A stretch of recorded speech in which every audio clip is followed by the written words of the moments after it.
Okay, our this is episode 16. Our guest is Leighton Woodhouse, the journalist, and he's not just any journalist. He's an independent journalist. What does that mean? I'm sure most journalists would call themselves independent, but in this case, one thing that it means is that he's not on staff at any for any news network or newspaper, or he's certainly not a PR hack. He is a no offense, PR people are good, but but I like journalists, and I like journalists that are not in PR. Like I said, PR necessary, important. Everybody should have a PR person. Good for you, PR people.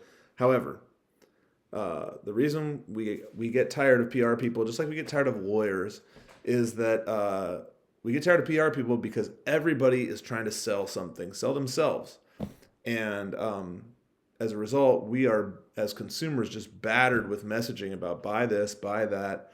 Hey, I've got something for you. Hey, you want to make some free money? Hey, you want to get some, get over on other people? I got a secret for you. It's going to work really well. You just got to give me some money for it. You got to give me some time for it.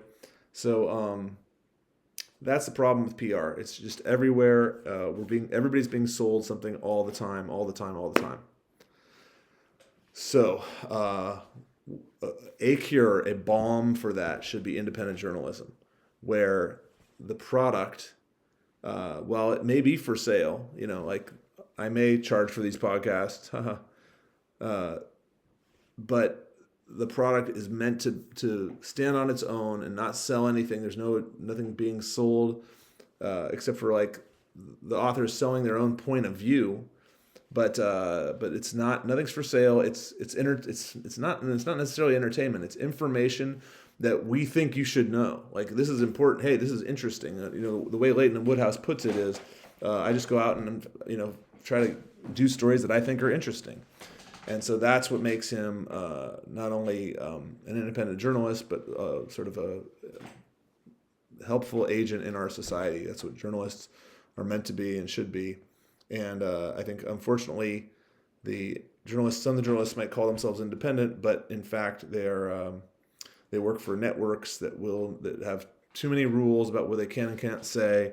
The corporate media that does most of the reporting on politics, I think, is compromised, and I don't like it.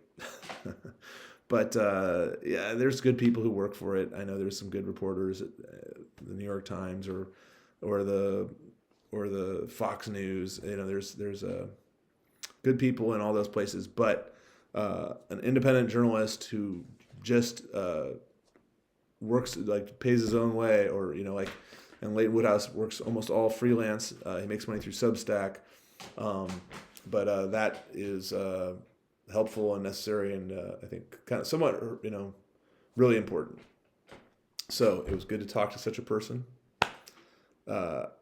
I've tried to do this intro like 12 times at least, and because there's lots I want to say, and I think a lot of it is because his point of view is very similar to my point of view, and I'm tempted to just sometimes do this thing myself and just talk myself, tell you my point of view, have an hour and a half conversation with the camera, and publish my own point of view.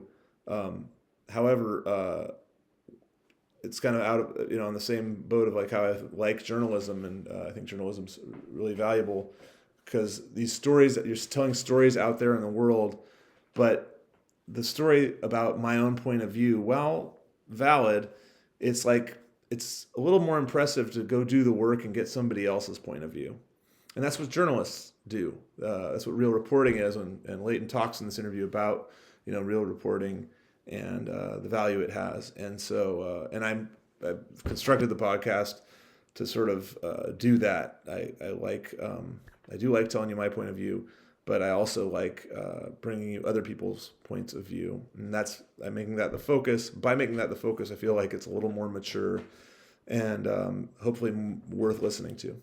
So, but I will say, give you a hint to my point of view by saying, Leighton Woodhouse and myself, very like-minded, and it would have been fun to talk to him more and find out how like-minded in a little bit more ways. But for now, that's what this interview is about. It's about journalism. It's about the modern landscape of journalism and politics, and I think it's good.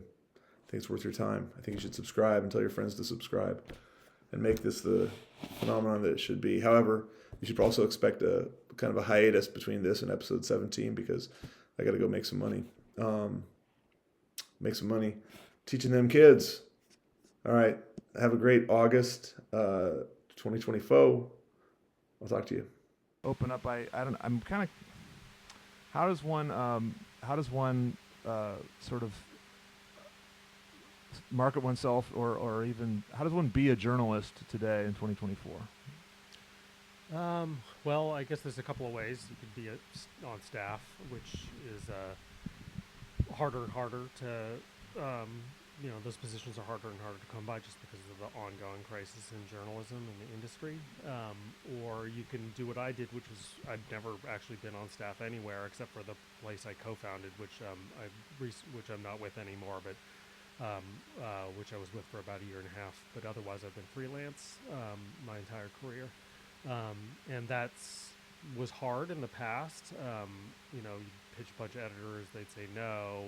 Once in a while, they'd say yes. They'd pay you peanuts for a story. It was hard to build a career out of it. And so I think for the most part, most freelancers, myself included, were trying to get hired in a staff position somewhere.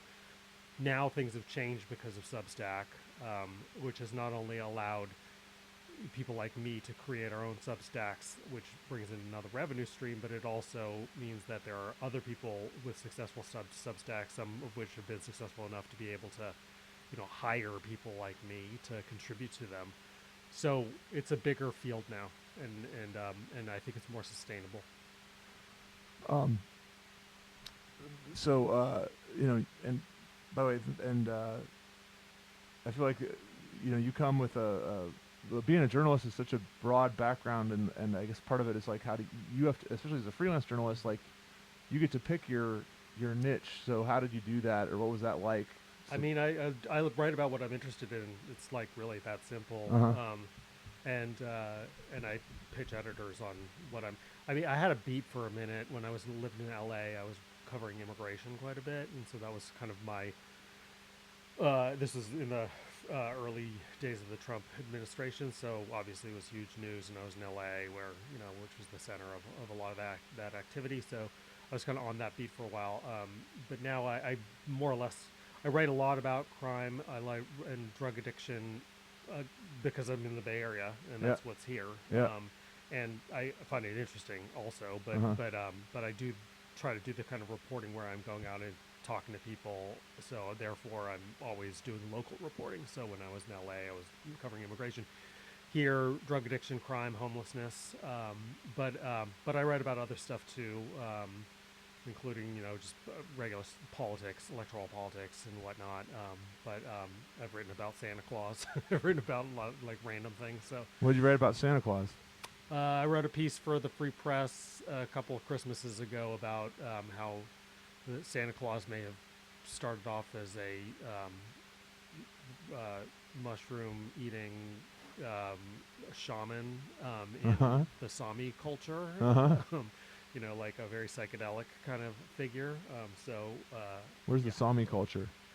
It's an indigenous culture in northern Europe, so like around like the Laplands, which is around like upper Scandinavia near the North Pole. Okay. And they ride around they follow the reindeers, and and the reindeers eat these mushrooms that make them trip. Mm-hmm. So yeah.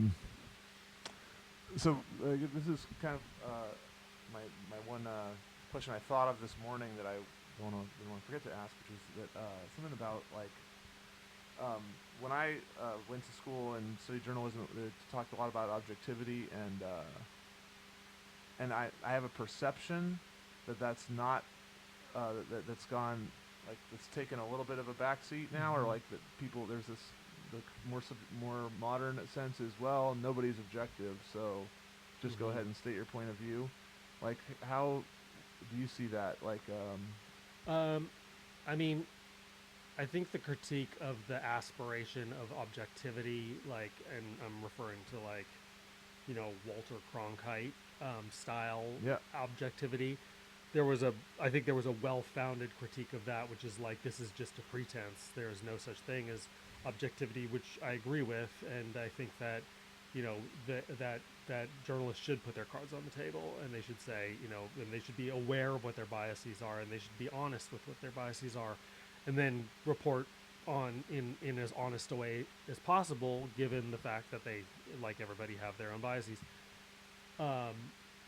In the mainstream media, it has been, that critique has been sort of lifted into its own aspiration to be biased. I mean, it's like, honestly, like, it's like that there's this reporter, Wes Lowry, who kind of came up during the Ferguson days. That's when he made his mark, and then he went to the Washington Post and New York Times, I think, and then now he's at NBC or CBS, or one. He's at CBS, and he wrote this big piece about how reporters should aspire to moral clarity, was his term, and you probably heard it tossed around before.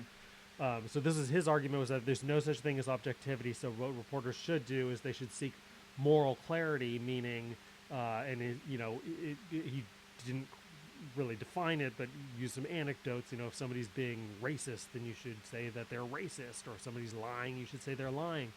And to me, I'm like, so basically what he's saying is you should have a preconceived idea of what the narrative is that you're pursuing, and then go and look at the world, and then come back and fit it into that preconceived narrative, right? You're like, if your moral clarity leads you to believe that, for example, cops are inherently racist, then you should then you go out and you report on a police shooting, and you assume that it was motivated by racial animus in some way, and you report it out that way. That is not reporting, or if it is, then reporting has become something different from what I do.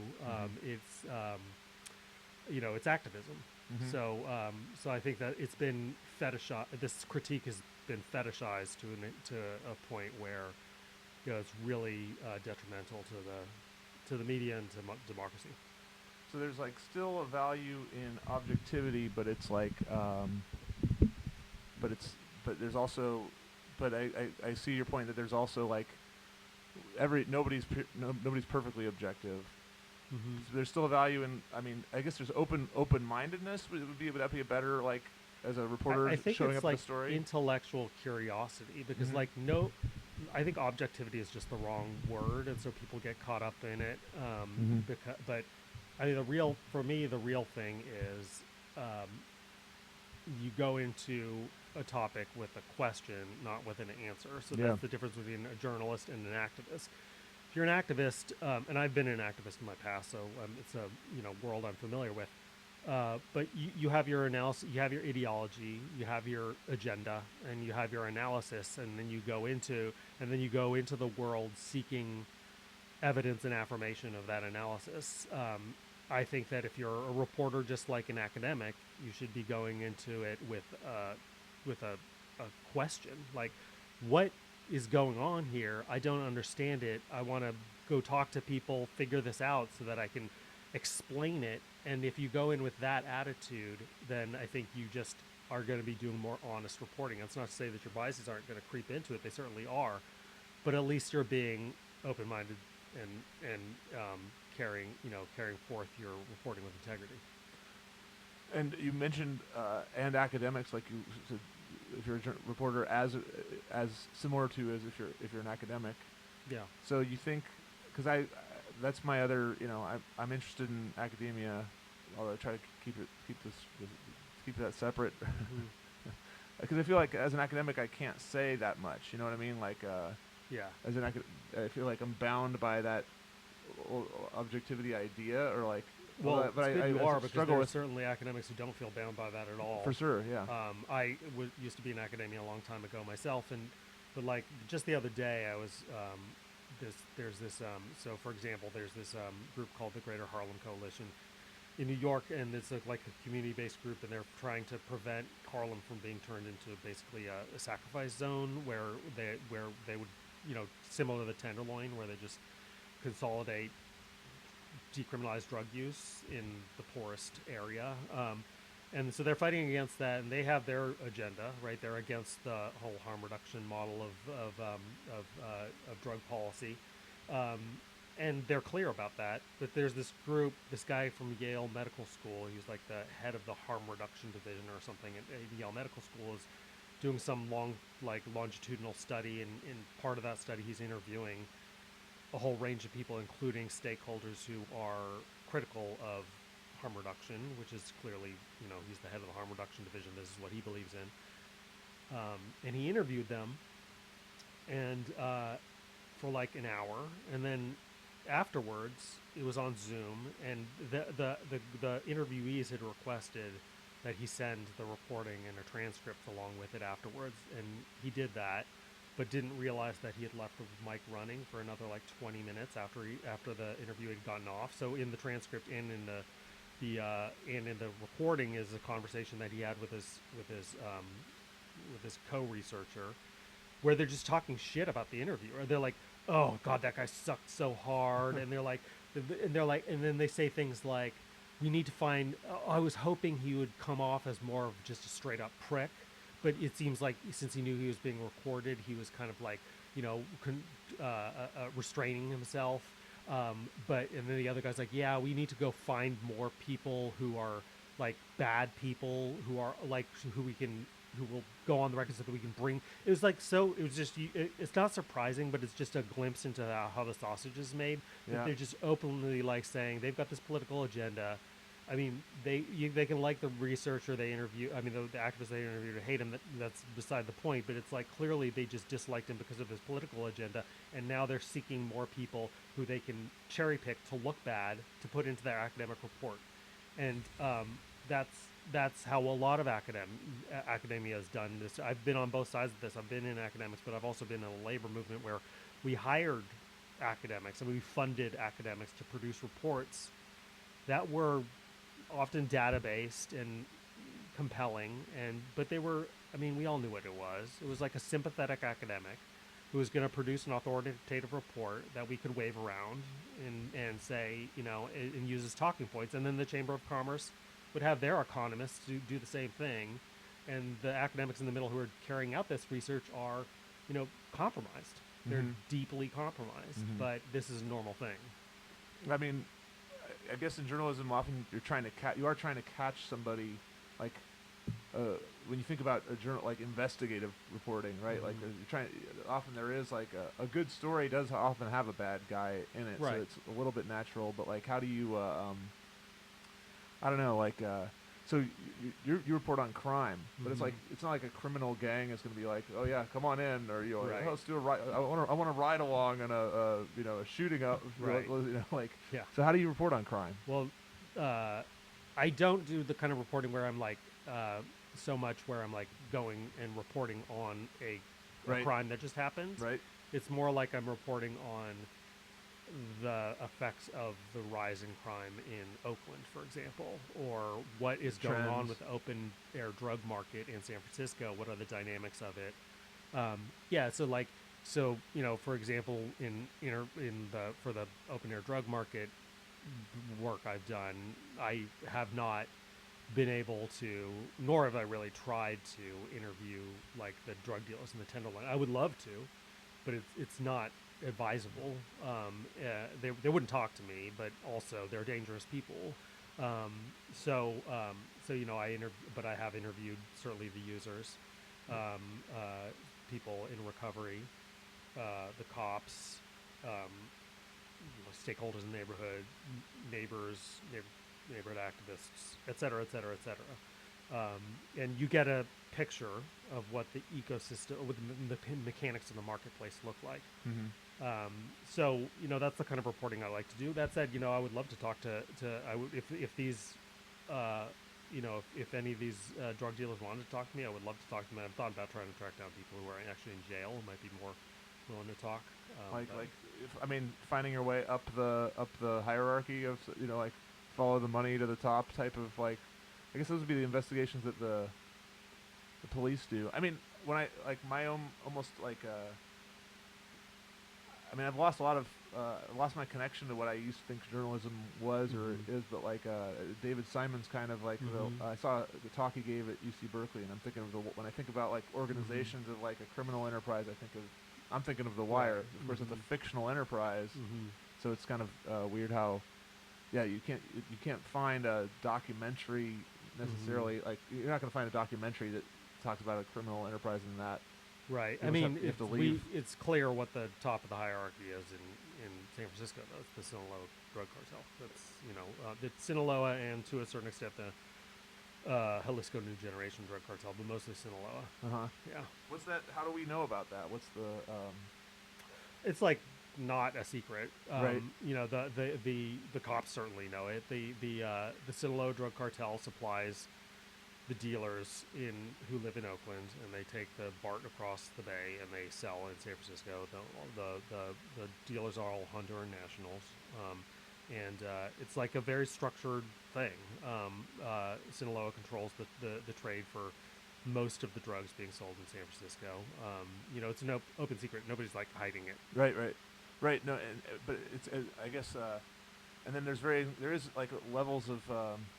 Like I have a friend who was telling me like the breakdown of some of the gangs. Like there's in the prisons, there's the Norteños, and but yeah, I'd mentioned to him because I'd read it in your reporting about the Honduras. And he's like, oh yeah, I forget what he had slang for Right. them, but The Hondos. probably, yeah.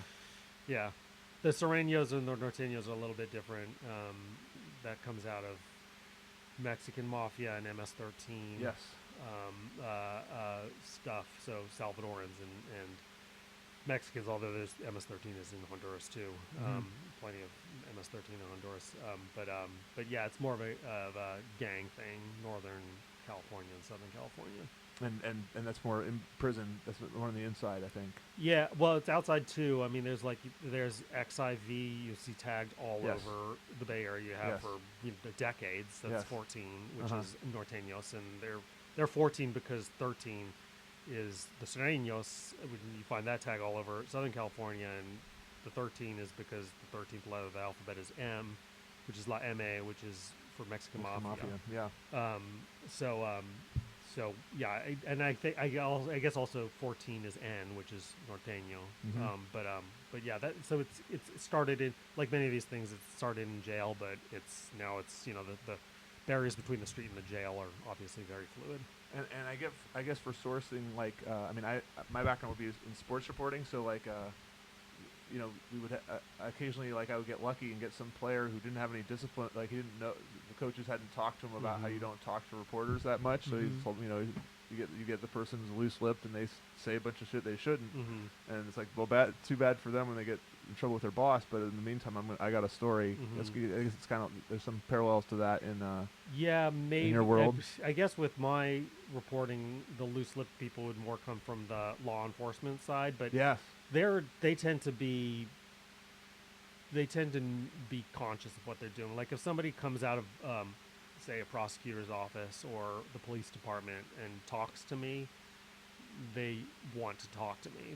They want something to be put out there, and so we negotiate on whether they're going to use their name or not, etc. How much is on background, just traditional reporting stuff, and then so it's much so like I haven't found.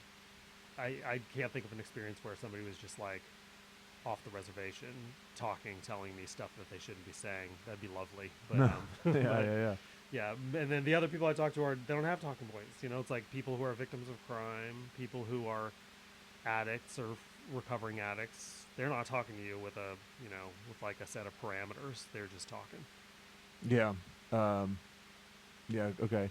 What's like the daily grind look like? What's the work of reporting these days? I mean, because it's independent reporting. If you don't have a beat, how much time do you have to you have to spend a lot of time brainstorming and I guess it's a lot of it's I'm sure some of your work time is with like a laptop like this, and go to a coffee shop or something like that. Just but I guess you got to do some actual in-person stuff. Yeah, it depends on the kind of reporting you do. I think so. A lot of it comes down to the individual. I wrote a piece one time that was critical of story that I read in the New Republic, which was about the I don't know if you remember those riots in front of We Spa, which is a Korean spa in Yeah, I do. LA. In Melrose or something like that. yeah, Yeah. and it's around the like a trans person who was in there and then Mhm. kicked out of the locker room, and then there was protests against the spa, and then there were protests against the protest. It was like Antifa facing off against like more conservative people, and they were like fighting. It's just shit show. But the thing that I was writing about was that there's this New Republic piece that was purporting to be an account of what happened there, and it just occurred to me when I was reading it that like I don't think this journalist is based in New York, and I don't think they went to LA to do any of this reporting, because all of the references were YouTube videos. And the YouTube videos were shot by activists, right? So like the activists obviously are shooting selected content in order to, and then they're editing it or whatever, and they're putting it up there, and then journalists go and they're like, you can do this now in today's media environment. You can be a journalist for the New Republic. You can go report on something that's happening thousands of miles away, by looking only at the YouTube videos of the activists who you side with, and then compiling it and writing up an article about what happened. And it's like, this is preposterous.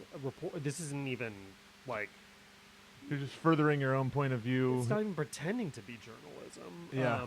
Like you don't like it's. I mean, you would expect them, like, a journalist to talk to the other side, but that's like long gone.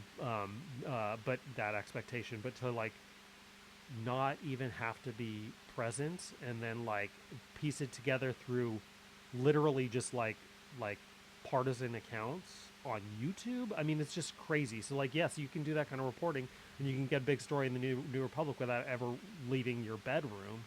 And I think a lot of reporters do that kind of reporting these days. I think it's going to become a much lazier profession, because you can get away with it. You can just get it because of the internet. So you can just like, just Google everything, check out some YouTube videos, see what people are saying on social media, and then write an account of an event that way. And that's not the kind of, and so that's the kind of reporting I aspire not to. I read about the Daily Show being like one of the first shows that just like totally used clips. You just clip up there's all this video on YouTube. Like YouTube was new, so the Daily Show is one of the first places to like live on that ecosystem of clips that didn't exist so much before. Like in the '90s, nobody had lots of, or you had to have a news team to go get your clips. Right. And now we. I mean, I'm less critical of that. First of all, because it's a comedy show, but second of all, because it's media criticism. So if you're doing media criticism, that's fine. You like look at what people are saying in the media. You can do that without ever leaving your desk. I don't have a problem with that. But when you start reporting on things that are happening in the real world, and for example, a presidential election. Yeah. And you're never leaving your office or your bedroom, and you're compiling all from online sources. Yeah. You're getting a stupid and misleading view of the world. So, what I would ask this question generally, but I think if it's too general, then like just may apply to like the recent, like say the crime in Oakland.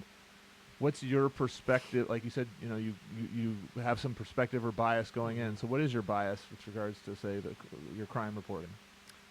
Well, I'm anti-crime, so that's one bias. In the Bay Area, you actually have to stipulate that because it's not taken for granted. Well, right. Like, what's your bias toward police? So, I mean, I've reported quite a bit on police. I think that police have a hard job, and I think that most police work is boring. I mean, this is the like people on the left, activists tend to think that that the day-to-day life of a police is like going into poor neighborhoods and looking for people to hassle and beat up, pound some heads. Yeah, and it's like, and I've done ride-alongs, and granted, I'm not claiming that this gives me any sort of like statistically accurate like a picture of what cops do, but I've gotten a pretty good sense from talking to a lot of cops and spending time on ride-alongs and whatnot, reporting on crime, to know that the bias for like the tendency is in the opposite direction, which is that good cops, good cops do good work. Mediocre cops do mediocre work, and bad cops do bad work. But the further you get into the bad area, it's not that you're getting into people who are going and jacking people up. I mean, that does happen in Oakland with Oakland Riders, etc. There are these scandals that happen. The Rampart Division in L.A. Oh, yeah. But mostly a bad cop is just sitting in their patrol car not doing shit, right? They're just like literally trying to do as little work as possible. And the outcome of that is not people getting jacked up, obviously, because the cops aren't doing anything. The outcome of that is that people are getting victimized by crime, and the cop and the police are just totally inefficacious. Police are human beings who respond just to incentives, just like a school teacher does, or a radio salesman does, or any other profession does. They're just normal people doing a job. Some of them might be doing the job because they're like, have a little too much testosterone. That's probably gonna they're probably not gonna last in the department, or it'll just wear off with age and with like the monotony of the job when they realize that this is not an adrenaline rush every day. Or they want to do some good, and people go into, and I think most cops who I talk to, by the way, majority non-white, majority coming from the communities that they're trying to change, or communities like them. This is my experience. They tend to go into the job because they want good cops on the job. They're like, I don't want, like, some of them who I've interviewed have been people who've had bad experiences with cops when they were kids, and they were like, so they went into the force because they were like, there should be more people like me who understand the neighborhood and can do community policing.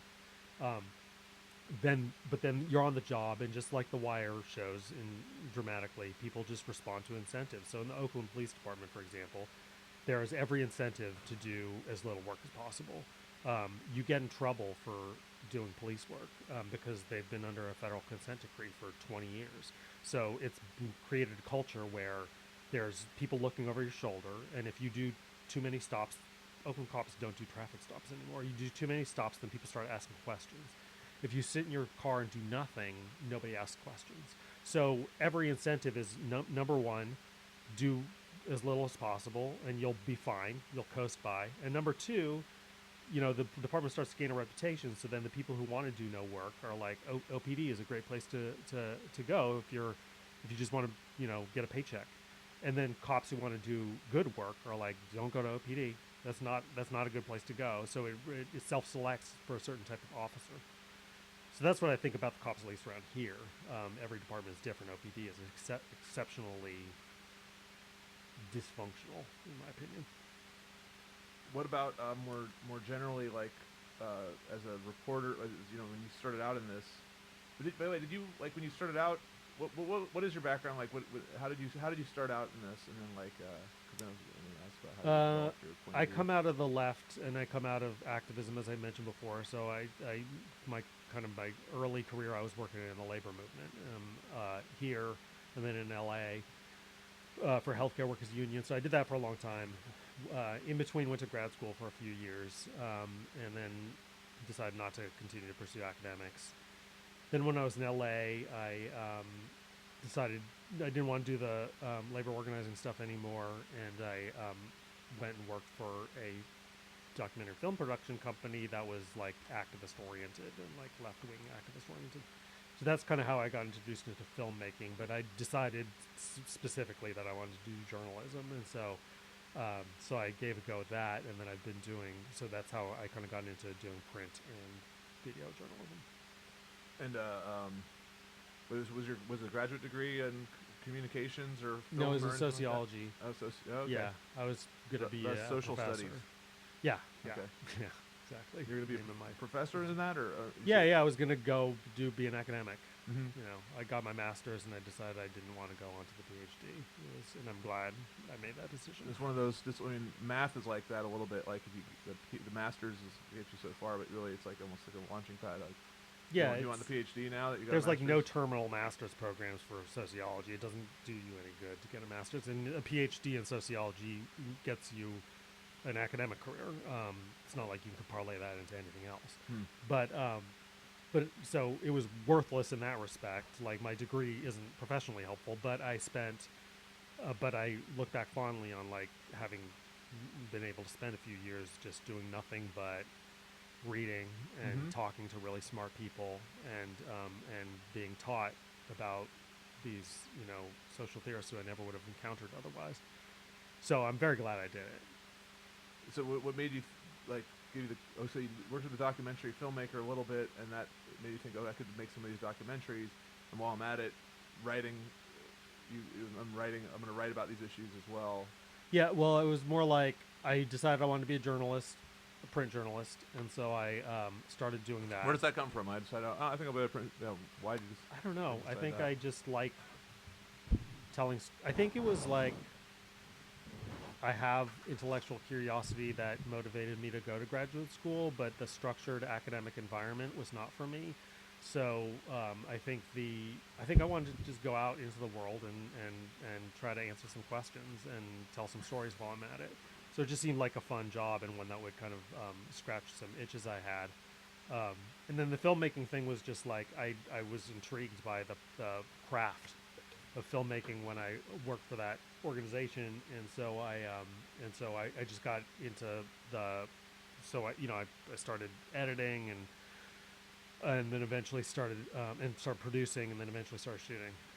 Do you have any like original influences that like I wanted to make a documentary like that one, or I want to be a reporter like that one? Were there people that you like to read or watch particularly? This is not original at all, but when I first started writing, of course, I was like, aspired to write for the New Yorker. That's like, okay, that's like the pinnacle, right?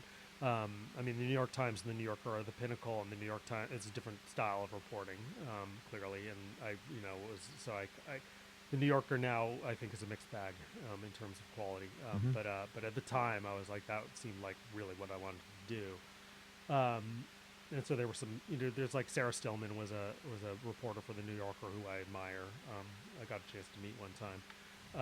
And then documentary wise,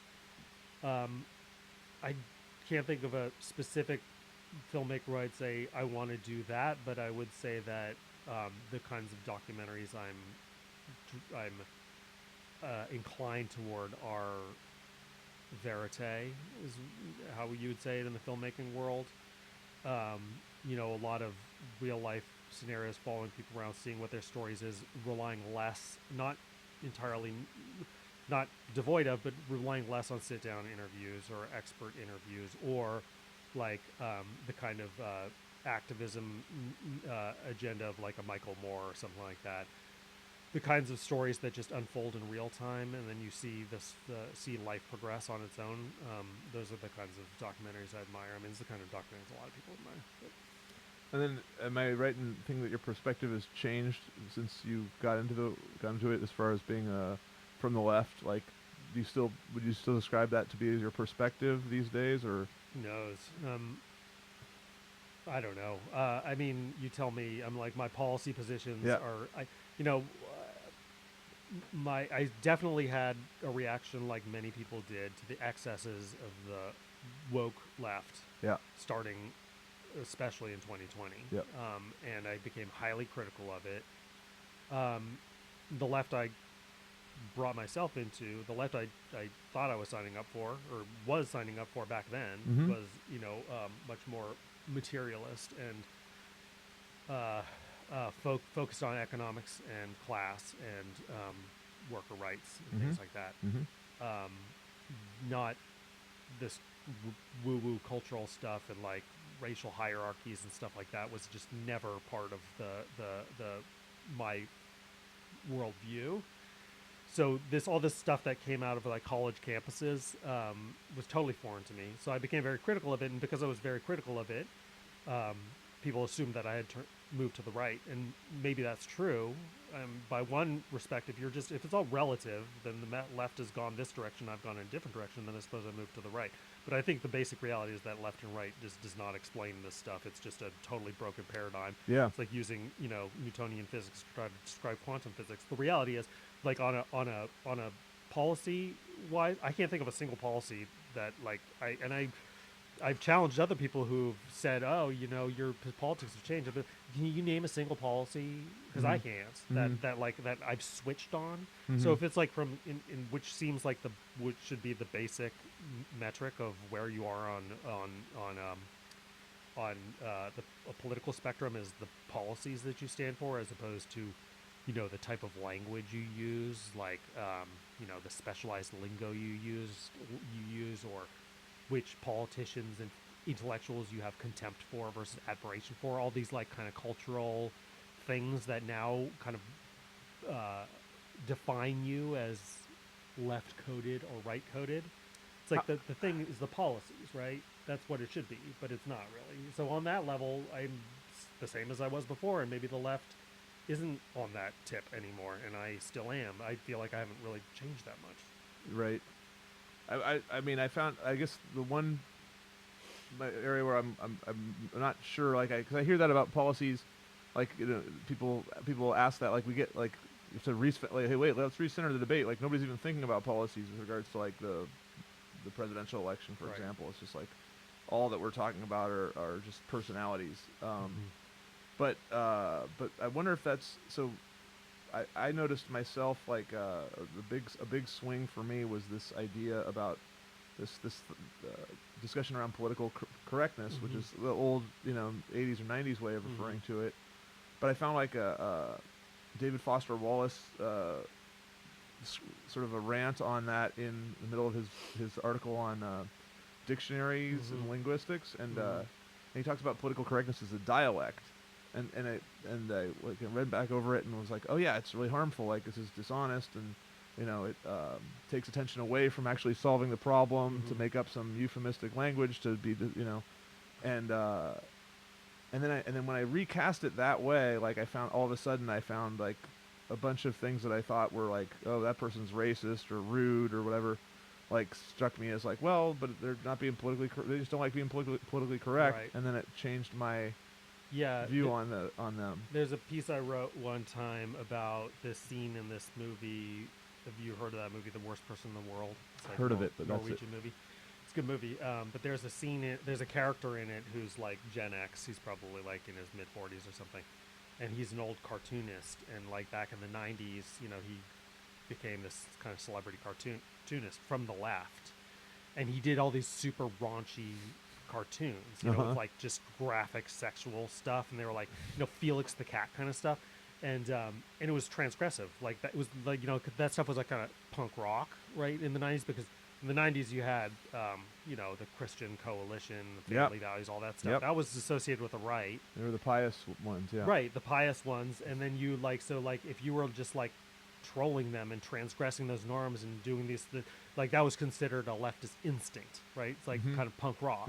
So this is his origin story, and then finds himself being interviewed 20 years later, and by a younger reporter who's like, have you thought about like the scenes that you depict in like the rape culture that it's perpetrating? Right. Have you thought about like the subjectivity of women that and he's like, and all of which one can make the case that those are fair critiques, but like, it's like the Charlie Hebdo thing, right? There are fair critiques of, but he's like, he's just perplexed because like it's like Don Draper, the world has just changed around him in a way that he's like, wait, I'm being attacked from the left for being too offensive, transgressive, this doesn't make sense to him. And that's kind of what's happened, is that, is the left has adopted this kind of schoolmarmy culture. And I think a lot of that has to do with the shift in the left from a working class base to a college educated base of supporters and activists. And so it's just a different reality, but I'm just not interested in that culture war shit at all. Yeah, how do you stay out of that? Like, how do you how do you identify when a story has like culture war, tinges or Lately, I've tried to stay away from those topics altogether. Yeah. I mean, I have definitely been invested in the culture war, so I should say I'm not interested in that shit now. Mhm. At the height of it, I was highly critical of it, and therefore I was engaged in it. But I was engaged in it. Okay, I can relate to that. But Yeah. I wasn't trying to wage culture war. I was more trying to analyze and understand culture war. So I've written probably too much on this topic of like what I call moral capital, which is a variant of cultural capital, which is which is my phraseology for sort of what Robert Henderson calls luxury beliefs, but like these kind of political opinions that accrue social power to people and Yep. to classes, and you agglomerate these opinions, and you consume these opinions, and then you display these opinions, and then it advances you socially. So the way in which the left has become totally preoccupied with this kind of cultural capital, and that's shaped a lot of the motivations and some of the preposterous, like defund the police, some of the preposterous policy goals of the left, which are just really just peacocking virtue signaling. And so I've written a lot about that. So I can't say fairly that I've stayed away from the culture wars I wrote about. Now I'm like, I feel like those days have passed, although now with the Kamala Harris campaign, I feel like it's kind of creeping back in. But I was like, but I won't. If we have a redux of 2020, I don't think I'm going to be interested in diving back into it. So like now I'm like, I'm going to report on crime and homelessness and the drug trade and other stuff that matters to normal people, that affects normal people, and not this like bullshit. It's a way to. I mean, it's what you want to stay out of. Just sort of this back and forth, like danger. It's like falling into an anti-woke. You don't like woke was Yeah. was rough, so you have like a pushback, and then it's anti-woke. But then anti-woke can just end up aping all the same That's characteristics exactly of woke. what's happened. Yeah. I mean, the anti-woke. So first of all, I think the woke moment passed. So Yeah, I think yeah. that we're past peak woke. Yeah. And I think everybody acknowledges that. And so it's sort of like, okay, why, like the fight's over. We kind of won, right? Normies kind of won. Maybe it'll come back, but it's like, you're like, we don't need to fight that anymore. I hope that's right. I don't know if I It might yeah. not be, but there are now Knock on people wood, who yeah. are critics of wokeness who are invested in the fight continuing, because there were a whole bunch of people who became yeah. celebrities, Oh, yeah. right? People Yeah. who were like, Jordan Peterson, for example, who became huge celebrities and off of reacting to the woke moment. And so now you've got this class of people who are very invested in this moment never going away, because this is their bread and butter, and this is what their following is based on, and they don't really have a lot to say about the world outside of the culture wars. So it becomes this like entrenched class, just like the woke people. It's all performative, and it's like a TED Talk circuit. It's like a lifestyle brand. It's like it's like an industry. I mean, they had this ridiculous convention called Dissident Dialogues in New York, which was like, they must have spent a gazillion dollars on it. It's super fancy, all these celebrities, quote unquote celebrities, kind of like online edgelord celebrities types coming out on stage and debating and talking. And it was like, this is a fucking TED Talk. There's like no difference between this and like I'm trying to think of who would be typical. I don't know, like Stephen, what's his name? Something Wise, like who's like one of the anti-racist white people, but those kinds of TED Talks where you'd have these like gurus from the left, quote unquote left, from the sort of liberal world, coming up and having rich people pay too much money to watch them talk. Aspen Ideas Conference or something like that. Like it's like the same thing. It's the same bullshit. TED Talks might be like, maybe their TED Talks are like a gateway drug to pure activism or something. They're like I don't know. They're like in between journalism and it's like activism. You do a TED Talk. It's like there's an influencer industry, and yeah, a lot of people who reacted to the excesses of the woke left stuff. James Lindsay, for example. Yeah. I don't know how many followers he has, probably millions. Couple you know? million, I think. Yeah. And I'm not trying to pick on James Lindsay. I am. but- I think I'm blocked by him somehow. Are you? I think it's a weird mistake or Yeah. something. I have no reason. There's no. Yeah, and I'm not trying to pick on him, but just like it's the obvious case that comes to mind of a guy who had no name.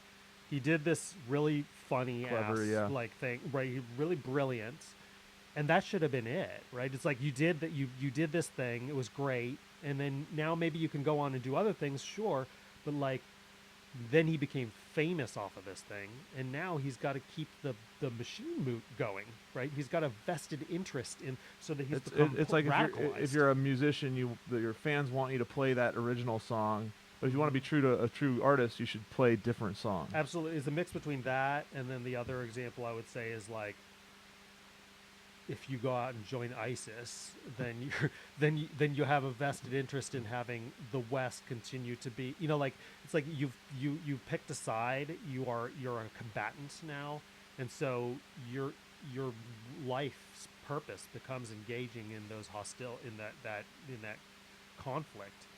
So without the conflict, you're nothing. Yeah.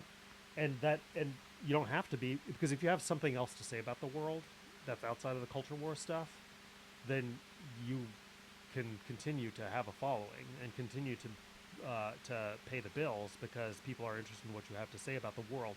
But if the only thing you have to say about the world is that the left got taken over by a bunch of pompous, self-important wokesters, then you're going to be saying that until the cows come home, and that's what's happening now. So I was thinking about this as getting to talk to you as a professional journalist. Like, you have a lot of times when I'm scrolling Twitter or whatever, I think to myself, like, I need to quit doing this. And I imagine I'm not like unique in this. Like, a lot of us spend a lot of time like looking at politics and shaping our point of view on politics, and it's like, why am I even following this? Like, it's not even valuable. But then or on the other side, well, it is valuable. Maybe I should go be a journalist or something, like, or I should like. So in a way, you are. Is that kind of how you see your career? Is like you're pursuing that like citizenship? Is it's almost like just being a citizen, an informed citizen, but just a little bit. It's more. Your responsibility is more because you have readers. Right. But I mean, in a way, you're just following your inner guide. Journalism has become so vague in the internet age. A lot of it's like activism, journalism, and influencer culture have kind of become mixed up to the point where people talk about content and like it's like the most generic name. It's like being like if you're like a in the manufacturing industry. What do you make? Oh, I make stuff. I make stuff and I make as much stuff as possible, and I try to make that stuff as good as I can. Well, what is the stuff? It's just stuff. It's like we create content, but that is what I mean. I'm like the worst example of that, right? I go out and do reported print pieces in a more traditional mode. I go out and shoot video, some of which is like traditional documentary stuff, some of which is like man on the street stuff, just some of which is just like nakedly like this is going to be fun and maybe it'll go viral. And then I do like pieces that are hot takes, or maybe at least warm takes, but like things that don't have any reporting at all, but are just an analysis of a situation, and I just write about it, and that's punditry basically. And I just do whatever feels like I got something to say about on a given day, and it's and so I call myself a journalist because I do that kind of journalism too, but it's probably not the best description for what I do because it only describes a piece of what I do, because there's a lot of what I do that I don't really consider journalism, but I don't have a better word for it. Right. I'm a writer, I guess. Right. A writer and filmmaker. I guess I'm getting, like, do you feel like we need more people to just should everybody or like sometimes I think maybe it's just like a sidelight of education where it's like are all English and social studies education geared towards like getting people to be more an active citizen will actually like go explore and learn more about their community, and then they ought to share that. Like, is Right. that kind of like how you Yeah. see what you do? Yes, and this is why I think it's ridiculous that there's such a thing as journalism schools, because I'm like, you don't need a college degree, let alone an advanced degree to do this stuff. I mean, you like, it is the most basic thing in the world. I mean, that's not to say that everybody can do it, nor does everybody want to do it, but like if you are intellectually curious and you know have the ability to write, put sentences together into paragraphs, you can go and talk to people and write about what's happening in the world. Like, this is not, and it used to be, you know, as Batya Garsaran writes about a lot, and Matt Taibbi too, it used to be a working class profession. It used to be much more like that. It wasn't college kids doing this work, and now it is. So it's transformed. But it's like yeah, it is basically. It's like this. I think this job is kind of a blessing, because if you can get paid just to go out and talk to people about topics that interest you and try to answer questions that you're curious about, and then write about it, and then have people influenced by that opinion, that's like, that sounds more like a hobby than a job to me. So it's Right. like, so it's you know, I'm very fortunate that I've been able to make a job out of it. Right. So well, I guess what are some of the what are some of the like the most like the stories you're proudest of, or like that you or even the people that you've gotten to work with that you were like most like you've gotten to work with you know, like I think I saw your name first in association with Michael Schellenberger, Right. but I mean yeah, so I don't know like and I'm not sure what you mentioned the free press, so who are some of the people you've gotten to work with, and what are some of the better the stories you must The people I work about? with, so yeah, Michael and I had an outlet together for a while, which he still has, but I'm not part of it anymore. What was that called? Public. Okay. And then so I write a lot for the Free Press, which is Barry Weiss's outlet. And Barry is a friend, good friend, lovely person. And then I've written for Glenn Greenwald quite a bit, and Glenn and I are close friends. Have been for many years. I've collaborated with Matt Taibbi a lot. I thought maybe you had, yeah. Yeah, so it's like all these people fall into a mold, and then Lee Fong and I continue to collaborate together. You know, he lives across the bay in San Francisco, and we do, and we will probably be collaborating even more closely together in the future. So these are all people who came out of a particular, you know, there's a theme between all those people and myself. But those are the people I've had the fortune of being able to collaborate with. Zed Jelani is another one, who's another friend who I've collaborated with. Those are all like celebrities to me, like people I follow on Twitter in a way, but I know they're not, you know, it's... Right. Several of them come out of the Intercept as well, so there's that common thread. And that's Glenn, okay, and which is Glenn Greenwald founded, so that makes Right. sense. Okay, that's... And then Glenn quit. Okay, yeah, Right. yep. You stayed a little longer than he did. Well, I was freelance, so I was never on staff. Okay. Lee stayed a little longer than he did. Okay. And then there's still some other good people. There's like one good person left there, which is Maz Hussein. Okay, good. I appreciate that. And like for the most part, everybody good left. It's that sinking ship. So those are the people I've had the opportunity to work with, and will continue to have the opportunity to collaborate with. And then What's a journalistic collaboration look like? Like, how do you decide, like, if you're going to collaborate with somebody, like, what, you know, how can you help each other?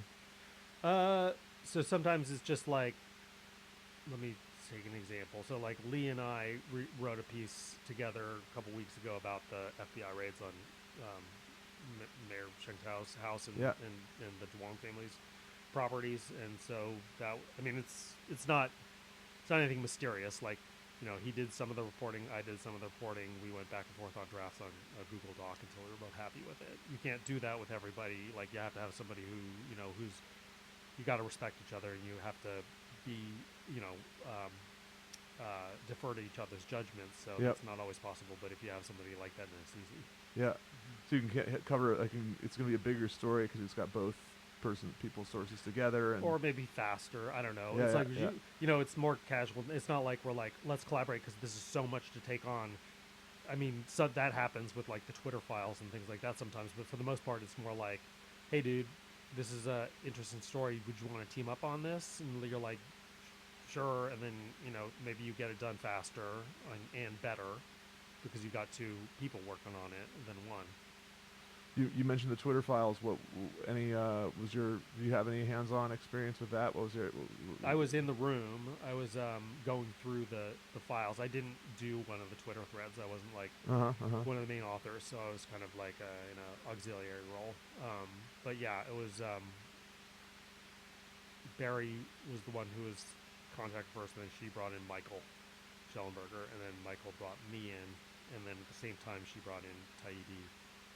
Oh, I would have guessed Fall. Taibbi was first. Okay, my bad. It was them at the same. I think it was Barry and Matt at the same time. Oh yeah. Yeah, I think Elon Musk reached out to both of them at the same time, and then they brought other folks in.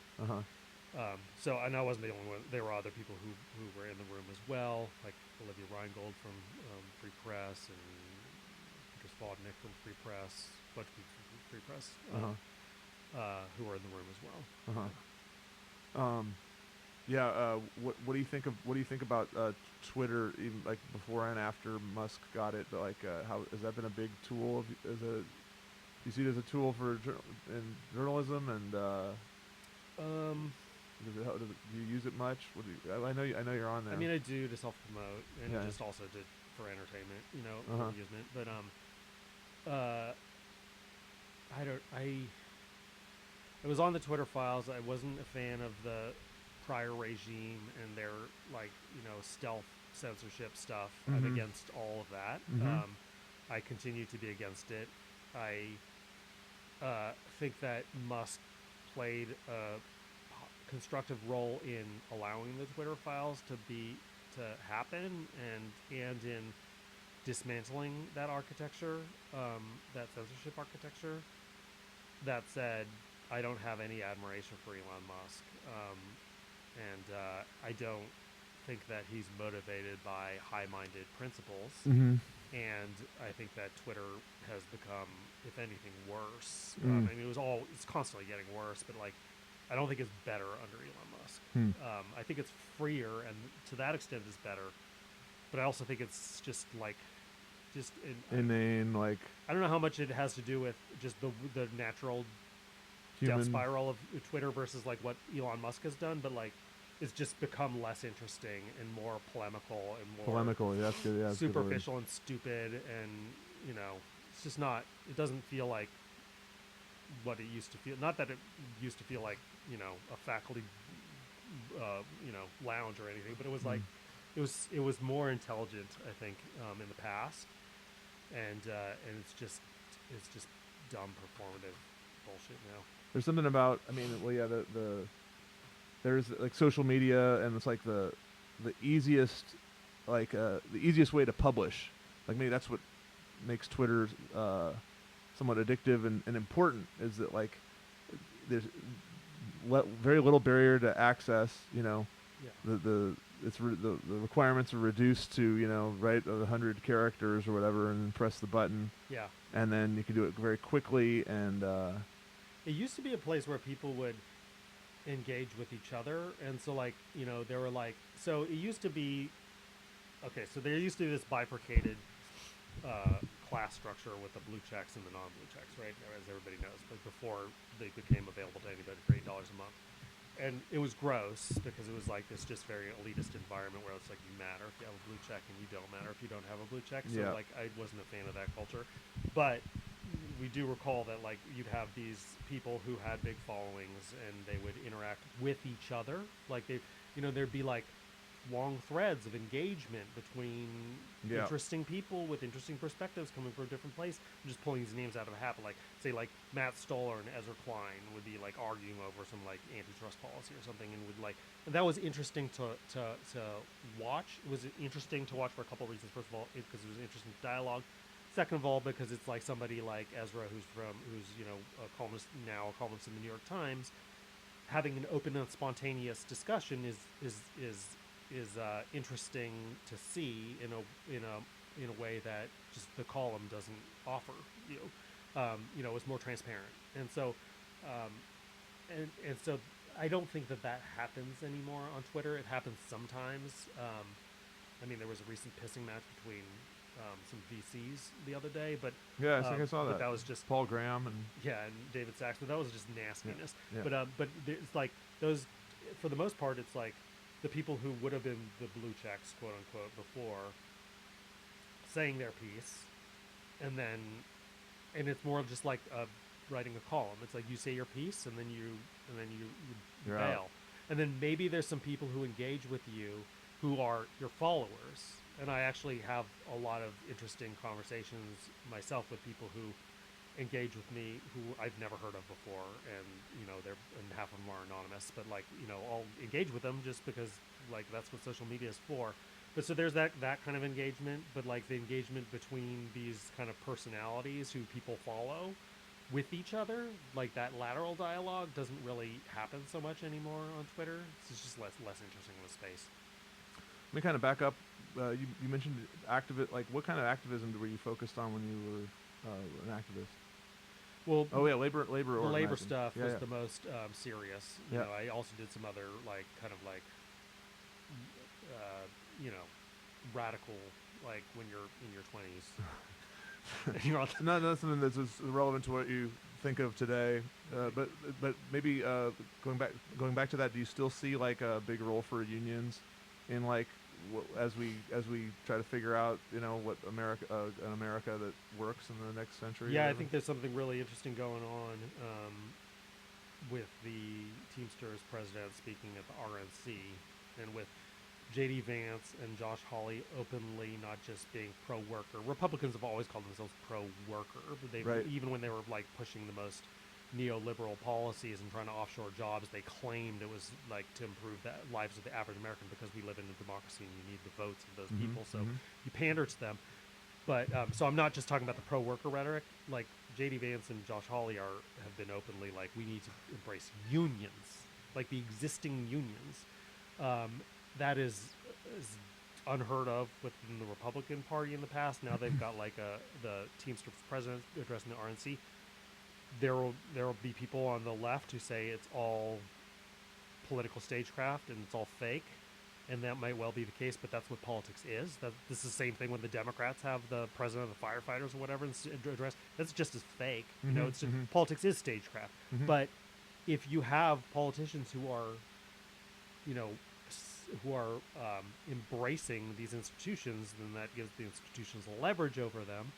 And so there's this thing, part of this realignment is happening that now is touching on organized labor. It has been for a long time, the rank and file level, but now even at the leadership level. I'm not suggesting that the labor movement is about to switch the Republican Party. That's not going to happen. Some of them will, though, but the realignment with the Republican Party has become, for the last several generations, so pervaded by non-college educated working class voters, and the Democrats have bled so many of those voters. The rank and file, the voting base has switched to such an extent that, just politics being what they are, the rules of political physics are such that if you have a big, if the people voting for you are workers, then you're going to have to, eventually you're going to have to embrace an agenda that is tailored to their interests. And that's happened with the Republican Party. Everybody, Democrats and Republicans, have dropped the neoliberalism, free trade stuff like a hot potato after the financial meltdown. And the Republicans but the Republicans are moving in a genuinely pro-worker populist direction, and that's not a popular thing to say around here because everybody's no, it's just fraudulent. No, it's if you're not, this is what Glenn Greenwald often says, if you don't recognize the tectonic transformations that are happening within the Republican Party, then you don't understand anything about American politics right now. It's a real thing that's happening, and it's weird and it's exciting, and maybe it'll all go away, I don't know, but it's an interesting thing that's happening right now. It's an important thing.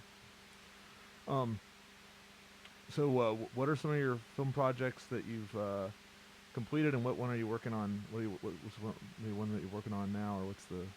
I just started one actually yesterday, but there's I'm working on a film project about recovery from addiction. Okay. So I'm going to be spending a lot of my time on that. And there's also Screenholism. no, it's actually hardcore meth and fentanyl and addiction. I'm going to be doing some more stuff locally, and that probably shouldn't say too much about. Yeah, those are the current film project. The rehab one that I'm doing is it's probably going to be the biggest project. That's tough because you've got so you have to go to open meetings because like imagine because they have traditions like they probably don't want to speak on what is it, the 11th. There's a tradition about not sharing our membership on one's membership in a 12-step and public on TV, radio, and film. Right. How do you approach the subject? They're like you just ask. Yeah. I was shooting in a meeting yesterday, and, Yeah. but they were very careful to tell people if you're okay appearing on camera, then sign up for this session. Do not sign up for it if you don't want to be on camera.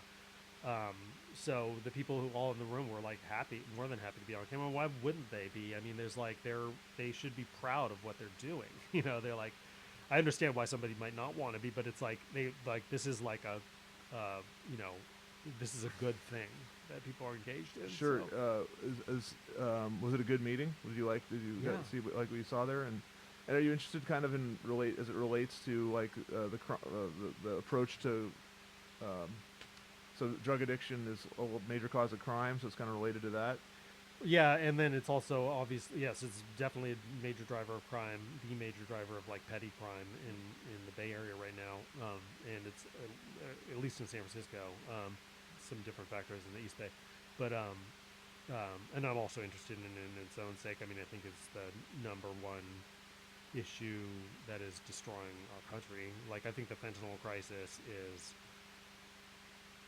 it's disturbing that it's not the number one issue in the presidential election, because I think it is. Not only is it just killing and people and tearing apart families, but it's undermining our nation to a degree that like you could compare to like China before the opium wars. It's like this stuff undermines your ability to survive as a nation state.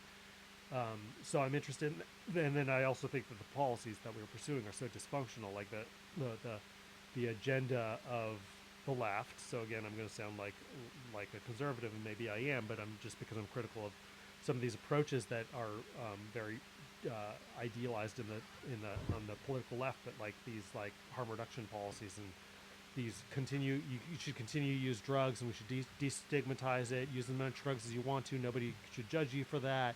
It's a choice you make, and like maybe you can make better choices, but far be it from us to expect that of you. Yeah, it's like weird. That kind of attitude, I think, is consigning people to death, and if nothing else, to abject misery. And so I'm interested in recovery. I'm interested in people who are like, this is about taking control of your life, reforging links with community, finding things that matter in life, like replacing your addiction with reality, and and holding yourself and others accountable. All these old school values that are very much ensconced in like the 12-step program, which sound small c conservative, because it's about personal responsibility and community. But these things are just human. This is just part of living in a society. This is like what we should In fact, the left has a very strong tradition of expecting that in their own kind of utopian communities of the social responsibility that you have. If you live in a socialist community or an anarchist community, there's a deep sense of embedded values and social responsibility, personal responsibility you're supposed to take. This isn't like, like the fact that this is sort of colored as conservative is a misunderstanding of these traditions on the left.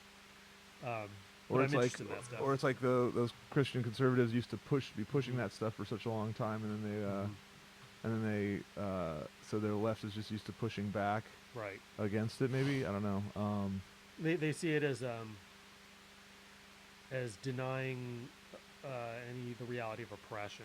You know, it's like if you are personal, the idea is if you stress personal responsibility, then you're putting the blame on the individual for their condition instead of blaming where it should be blamed, which is like The whole society. these superstructures and in racism and inequality and all this other stuff. And it's like, you know, you can understand that all that stuff exists and is part of your analysis of the problem, but if you're going to fix your own life, it doesn't help.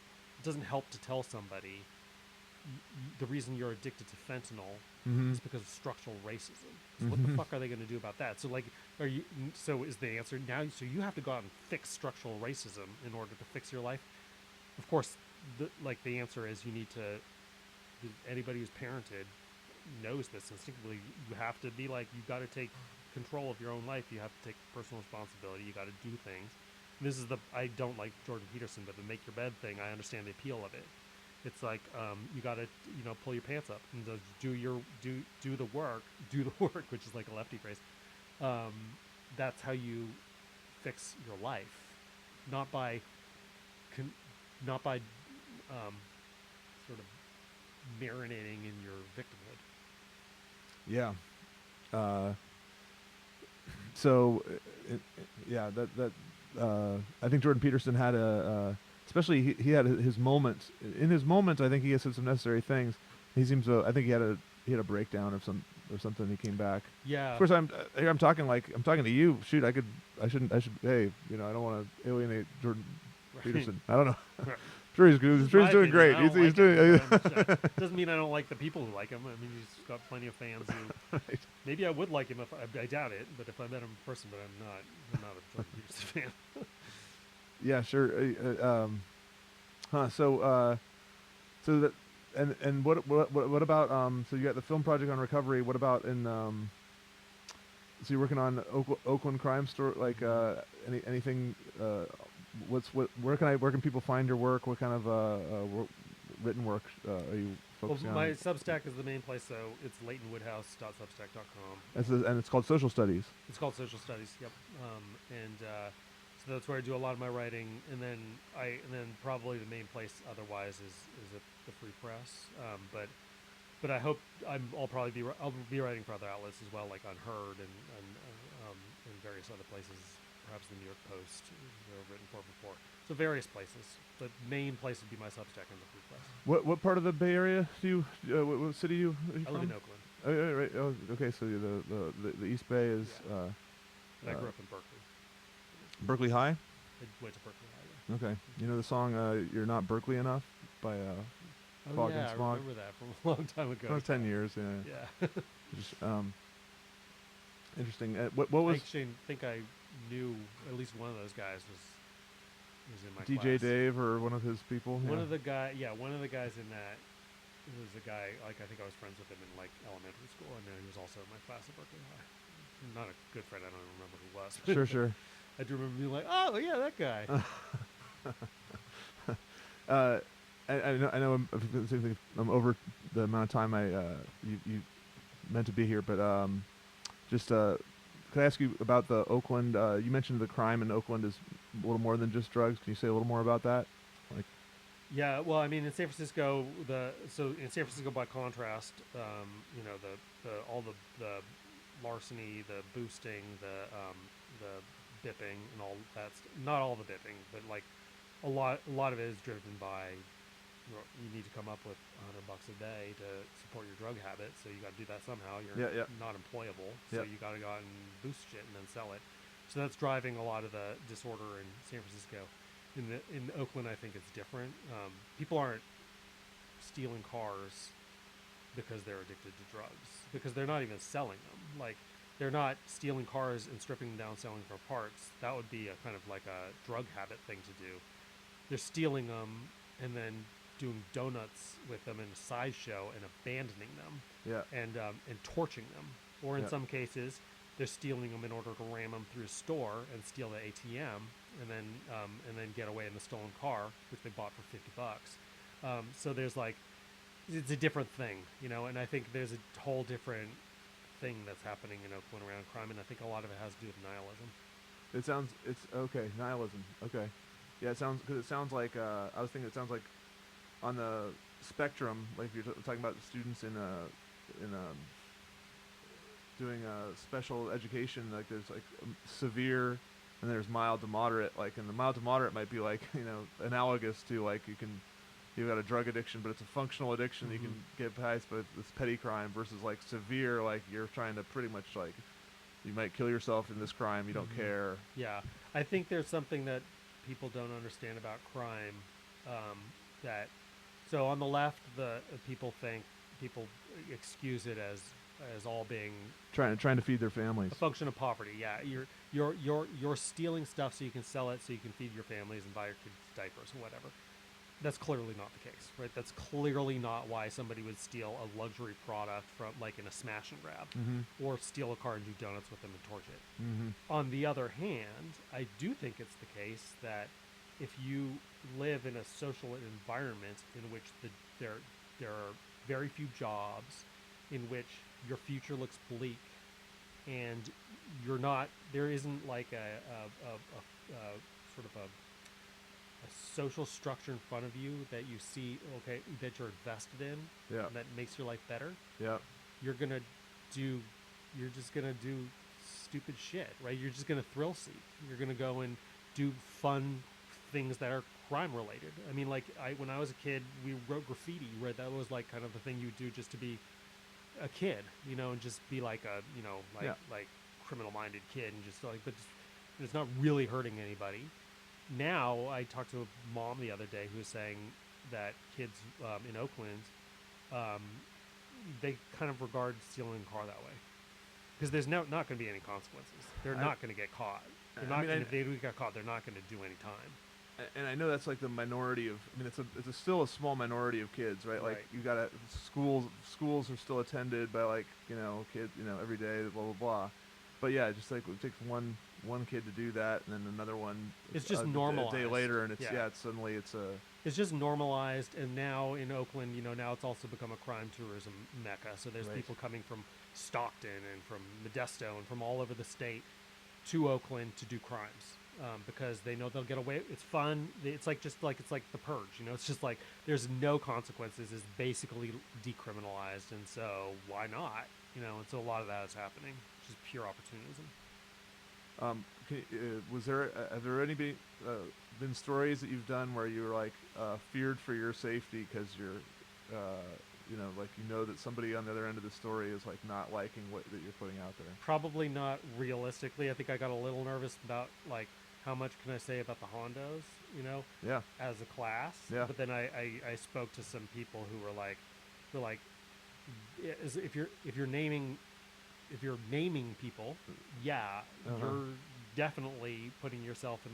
But if you're just talking about the phenomenon, I mean, these aren't like the Honduran drug dealers in the Tenderloin aren't big readers. They're not like going and reading this stuff anyway. But even if they were, they'd just be like, if you're just talking about the phenomenon of open drug dealing in San Francisco, that's not going to get you in too much trouble, or it's not going to get you in any trouble. So once that was clarified, I was like, okay, I feel fine writing about this stuff. So no, I wish I could brag about some stuff that's like maybe been super dangerous and that I've been super brave to report, but nothing comes to mind. And then I guess there's like you mentioned the Santa Claus story, but are there some like good probably crime stories? They're like you balance it out with are there feel good stories out there that you or they're like maybe a better way of phrasing it would be like do you see examples where like things are headed in the right direction, like some hopeful stories like out there? Yeah, I'm going to be writing about the Oakland Ballers. I think that's like a positive story about this. Like, I mean, it's going to be in the context of Oakland falling apart, but it's like, it's like a. I haven't seen them yet. Have you been to any games? I went to a game, a couple weeks ago. So like yes, but no. But for the most part, my report is pretty bleak, as most reporting is. So I don't tell a lot of feel good stories. And it's kind of like that's why it probably speaks to you as a thing that needs doing. Like you're trying to shine a light in some dark places. Yeah, yes, and also it's just more interesting, right? Like Yeah. like we Oh, focus yeah. on social problems, right? That's like interesting to me, and it's urgent to me, and solutions-based journalism is generally like I don't read it, like I don't know if anybody really reads it. I haven't heard of that. Is that is there a small school? Like people have talked about, yeah, it always comes up like oh, we should be doing more stories about the actual solutions, like the things that were put in place that were working, and it's like I have done that actually. I did a story about community policing in LA after the riots, and it was a very much about like positive reforms that happened at LAPD that really made a difference. So I have done that kind of reporting before, but for the most part, you're like, it's like, well, vertical farming to solve climate change. It's just not very interesting. Like, I don't know. It doesn't appeal to me. Yeah, I mean, I imagine if you saw something that was like a good idea, you'd broadcast it, but it's not like, you know.